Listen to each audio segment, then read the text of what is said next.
Hello, good morning students. Class 12th political science में आज का हमारा जो न्यू टॉपिक जो है वो है reforms introduced by Gorbachev in the Soviet system. Students, second chapter जो हम पढ़ रहे हैं 12th क्लास पॉलिटिकल साइंस का, तो सेकंड चैप्टर के हमने जो लास्ट जो हमारा मेरा लेक्चर जो था उसमें मैंने आपको ये बताया था कि क्या क्या ड्रॉबैक्स थे सोवियत सिस्टम में, जहाँ कौन से ऐसे फैक्टर्स थे जिन्होंने मिखाइल गॉर्बाचोव को फोर्स किया रिफॉर्म्स लाने के लिए। तो उसमें हमने ड्रॉबैक्स जहाँ वो कारण पढ़े। आज के हम टॉपिक में पढ़ेंगे कि कौन कौन से रिफॉर्म्स लाए, क्या क्या changes lie. First of all in 1985 में जब मिखाइल गॉर्बाचोव को जनरल सेक्रेटरी अपॉइंट किया गया, इलेक्ट किया गया कम्युनिस्ट पार्टी जो थी यूएसएसआर की उसका, तो उस टाइम पे यूएसएसआर की जो इकोनॉमिक कंडीशन जो थी वो काफ़ी ज़्यादा ख़राब थी। अपनी इकोनॉमिक कंडीशन को, इकोनॉमी को इम्प्रूव करने के लिए उन्होंने डिसाइड किया कि कुछ रिफॉर्म्स, कुछ चेंजेस लाई जाएं। और वो रिफॉर्म्स क्या थे? फर्स्ट था कि लूजन the control of government over economy. Students, आपको पता है कि जो सोवियत सिस्टम जो था, सोवियत यूनियन जो था, वो कम्युनिस्ट आइडियोलॉजी पर बेस्ड था। और कम्युनिस्ट आइडियोलॉजी के थ्रू क्या है कि means of production and the all the economic activities जो है वो गवर्नमेंट के कंट्रोल में है। जितने भी means of production our own and control by the government. तो मिखाइल गॉर्बाचोव ने क्या किया कि गवर्नमेंट का कंट्रोल जो है इकोनॉमी के ऊपर उसको कम करना शुरू कर दिया, ताकि जो प्राइवेट कंपटीशन जो है उसको हम लोग अडॉप्ट करें। प्राइवेट कंपटीशन को अलाउ करने का मकसद ये था कि कंट्री की इकोनॉमिक कंडीशन जो है वो इम्प्रूव हो।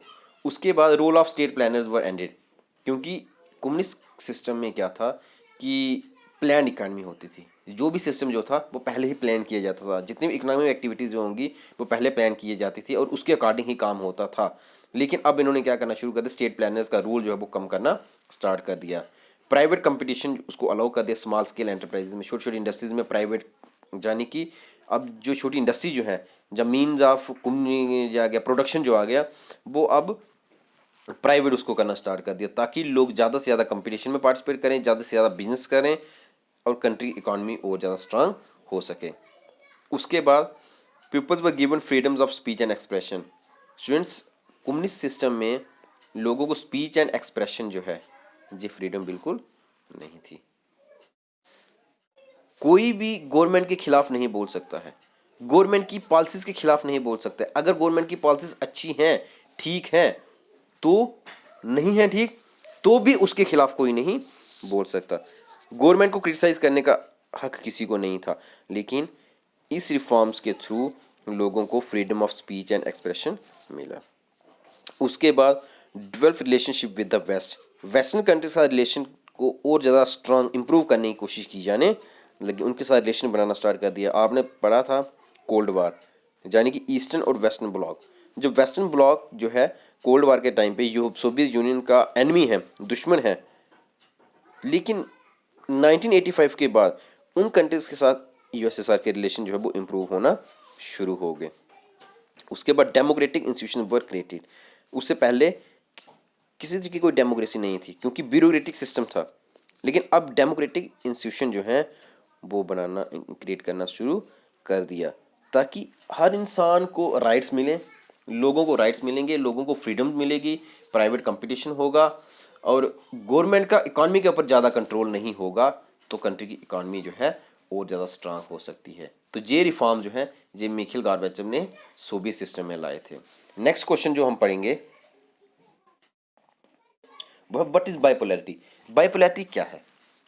आपने नाम क्वेश्चन, जैसे हमारा चैप्टर भी बाइपोलैरिटी के साथ रिलेटेड है, तो बाइपोलैरिटी एक्चुअली है क्या? The major effects of the world war on the international system appear in the shape of bipolarity. कहता है कि जो सेकेंड वर्ल्ड वार हुआ उसका जो मेन इफेक्ट जो था इंटरनेशनल सिस्टम के ऊपर, वो क्या इफेक्ट पड़ा? बाइपोलैरिटी, यानी कि बाइपोलर वर्ल्ड बन गया।